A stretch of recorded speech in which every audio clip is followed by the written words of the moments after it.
Hello everyone.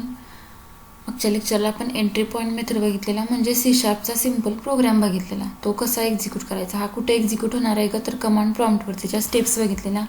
तुम्ही काय करणार आहे का, त्याच्यात तुमचा कुठलाही ड्राईव्ह तुम्ही चूज करा, सी सोडून D त्याच्यामध्ये जाऊन डिरेक्टरीला नाव द्यायचं, म्हणजे फोल्डर तयार करायचं. CDBC3 नावाचं फोल्डर तयार करा, किंवा तुमच्या नावाचं केलं तरी चालेल. परत तुम्ही एंटर केल्यावर कशात जाल, D:, त्या डिरेक्टरीत जाशील. परत तुमचे जे फाईल नेम आहे, फाईल नेम म्हणजेच तुमच्या जे क्लासचं नाव आहे, त्यांना तुम्हाला ती फाईल काय करायची, कंपाईल करायची. कंपाईल करण्यासाठी तुम्ही काय यूज करणार आहे, CSC फाईल नेम .cs. परत रन करण्यासाठी काय करशील, फक्त फाईल नेम आणि एंटर. अशा प्रकारे बघितलेलं आपण. क्लास डिक्लेरेशन म्हणजे काय, ब्रासेस कशासाठी यूज करतो, मेन मेथड कोणते आहेत, ईच अँड एव्हरी वर्ड त्या प्रोग्राममधला आपण एक्सप्लेन केलेलं आहे. आणि 2 सिम्पल एक्झाम्पल आपण बघितलेले आहेत. स्टुडंटचं नाव, त्याचा क्लास डिस्प्ले करायचा, आणि सिम्पल ॲडिशनचं एक्झाम्पल बघितलेलं आहे. आता नेक्स्ट पॉईंट आपण बघणार आहे, different valid forms of main. There are 2 valid forms of main. First with returning value आणि विदाउट रिटर्निंग व्हॅल्यू. फर्स्ट आहे with returning value. Main is also return any value if it is declared as int instead of word.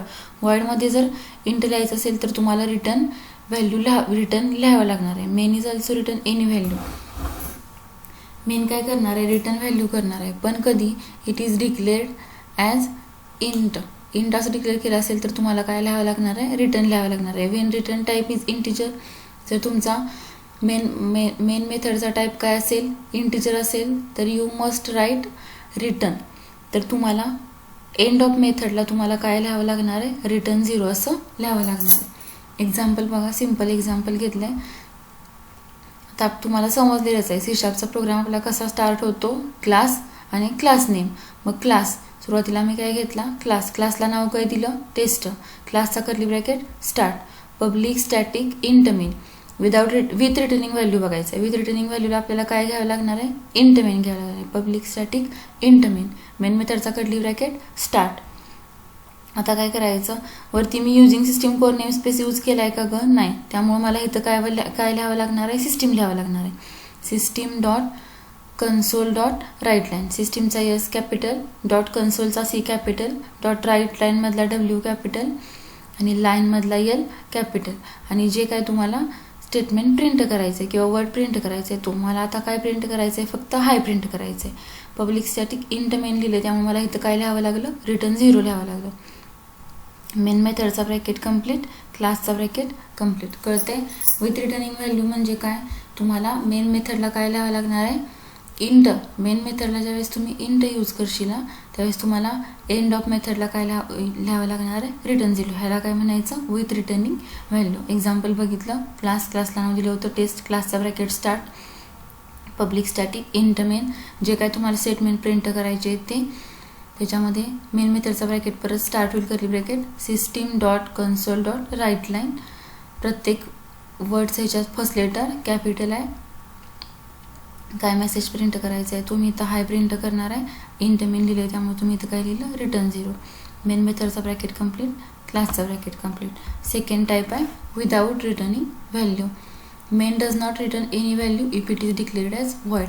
ज्यावेळेस तुम्ही main मेथडला void use करशील त्यावेळेस तुम्हाला return लिहायची गरज नाही. फॉर एक्झाम्पल, एवढं सिम्पल आहे. हा क्वेश्चन येतो बघा, इझी आहे पॉईंट, पण एक्झाम शॉर्ट नोटसाठी तर विचारलंच जातं. Valid forms of main does not return any value if it is declared as void. Void ज्यावेळेस तुम्ही घेशील मेन मेथडला त्यावेळेस तुम्हाला रिटर्न व्हॅल्यू लिहायची, रिटर्न टाईप लिहायची गरज नाही. त्याचं एक्झाम्पल बघा, सिम्पल क्लास. आता मगाशी क्लासला नाव काय दिलं होतं आपण, टेस्ट दिलं होतं, त्यामुळे आता मी दुसरं नाव देते, क्लास टेस्ट 1. क्लासचा bracket start, public static void main. आता आपण काय घेतलं आहे, वॉइड घेतला आहे रिटर्न टाईप. मेनचा एम ऑलवेज काय असतो, कॅपिटल असतो. मेन मेथडचा ब्रॅकेट काय झाला, कर्ली ब्रॅकेट स्टार्ट झाला. सिस्टीमचा S कॅपिटल, .consoleचा C कॅपिटल, .writeline मधला W कॅपिटल, L कॅपिटल. काय मेसेज प्रिंट करायचं आहे मला, हॅलो. वॉइड मेन घेतले, त्यामुळे रिटर्न टाईप द्यायची गरज नाही. डायरेक्ट मेन मेथडचा ब्रॅकेट कंप्लीट, क्लासचा ब्रॅकेट कंप्लीट. इथं तुम्हाला आणखी काय सेंटेन्सेस पाहिजे असतील तर देऊ शकताय. एंटर करा, system.console.writeline. Welcome to C sharp, किंवा काही तुम्ही सेंटेन्सेस तुम्हाला प्रिंट करायचे आहेत ती देऊ शकताय. समजतंय? विथ रिटर्निंग व्हॅल्यू आणि without returning value. With returning value म्हणजे तुम्ही काय यूज करणार ग? इंट मेन यूज करणार, आणि इंट मेन ज्यावेळेस लिहिलं त्यावेळेस तुम्हाला एंड ऑफ मेथडला काय लावावं लागेल? रिटर्न 0 लावावं लागेल. आणि विदाउट रिटर्निंग व्हॅल्यू म्हणजे तुमचं मेन मेथडला काय असणार आहे? व्हॉइड मेन असणार आहे. आणि व्हॉइड मेन यूज केलं की तुम्हाला रिटर्न टाईप द्यायची गरज नाही. फक्त क्लास मेन मेथड जी काय स्टेटमेंट प्रिंट करायची आहे ती, आणि मेन मेथडचं ब्रॅकेट कंप्लीट, क्लासचं ब्रॅकेट कंप्लीट. एक सिंपल एक्झाम्पल बघूया. Multiplication of 2 numbers. आत्ता 2 एक्झाम्पल बघितली ती कशी होती ग? त्यावरती कोर नेम स्पेस दिला होता का? नाही दिला होता. डायरेक्ट काय सुरू केला? क्लास सुरू केला. आता मुद्दामून मी एक्झाम्पल ह्यात घेतलं आहे, म्हणजे कोर नेम स्पेस यूज करून कसं करायचं. एकाच पेजवरती 2 एक्झाम्पल आहेत, कम्पॅरेटिव्हली तुम्हाला समजेल. आता मी इथं काय यूज केला? युझिंग सिस्टीम हा कोर नेम स्पेस यूज केला. युझिंगचा यूज स्मॉल, सिस्टीमचा यूज कॅपिटल. क्लासला नाव दिलं. काय करायचं आहे मला? मल्टिप्लिकेशन ऑफ 2 नंबर, 2 नंबरचे मल्टिप्लिकेशन करायचे. मग मी इथं काय करणार? Class mult. तुम्ही क्लासला काही नाव देऊ शकता. Class malt. मी क्लासला नाव काय दिलं? मल्ट दिलं. क्लासचा bracket start, public static void main. कुठला घेतला आहे मी? व्हॉइड मेन घेतला आहे. मेन मेथडचा ब्रॅकेट काय केला मी? स्टार्ट केला, कर्ली ब्रॅकेट स्टार्ट केला. 2 नंबरचे मल्टिप्लिकेशन करायचे आहेत, म्हणजे मला किती नंबर लागणार? 3 नंबर लागणार. Int a b c. एला व्हॅल्यू असाइन केली ए इक्वल टू 10, बीला व्हॅल्यू असाइन केली बी इक्वल टू 5, आणि सीला काय करायचं आहे? मला रिझल्ट डिस्प्ले करायचं आहे किंवा आउटपुट डिस्प्ले करायचं आहे. सी इक्वल टू, आता मल्टिप्लिकेशनचा सिम्बॉल तुम्हाला माहीत आहे, ए इंटू बी. आता मला काय करायचं आहे? रिझल्ट डिस्प्ले करायचं आहे. त्या स्टेटमेंटला प्रिंट करण्याचं स्टेटमेंट आपलं काय आहे? सी शार्पचं कन्सोल डॉट राईट लाईन. आता वरती नेम स्पेस मी यूज केला आहे, युझिंग सिस्टीम. त्यामुळे मला इथे सिस्टीम लिहायची गरज आहे का? नाही. इथं मी यूज केला नव्हता, त्यामुळे मला प्रत्येक स्टेटमेंटला सिस्टीम लिहावं लागत होतं. एखादा मोठा प्रोग्राम असेल, त्याच्यामध्ये जास्त आपल्याला स्टेटमेंट प्रिंट करायचं असेल, त्यावेळेस तुम्ही काय करू शकता? डायरेक्ट वरती using system namespace use केला की खाली फक्त तुम्ही काय लिहू शकताय? Console dot write line. कन्सोलचा सी कॅपिटल, डॉट राईट लाईनमधला डब्ल्यू कॅपिटल, लाईनमधला एल कॅपिटल. काय डिस्प्ले करायचं आहे आपल्याला? मल्टिप्लिकेशन. मल्टिप्लिकेशन म्हणजे काय मिळणार ग? सीमध्ये जे तुम्हाला आउटपुट मिळणार आहे तिथं आपल्याला काय करायचं आहे? स्टोअर करायचं आहे. मग कशाचा ॲड्रेस द्यायचा आहे आपल्याला? जसं CCP तुम्ही ॲड्रेस दाखवण्यासाठी ॲम्परसँडचा यूज करत होता, तसं C शार्पमध्ये ॲड्रेससाठी आपण कशाचा यूज करणार आहे? प्लस या सिम्बॉलचा यूज करणार आहे.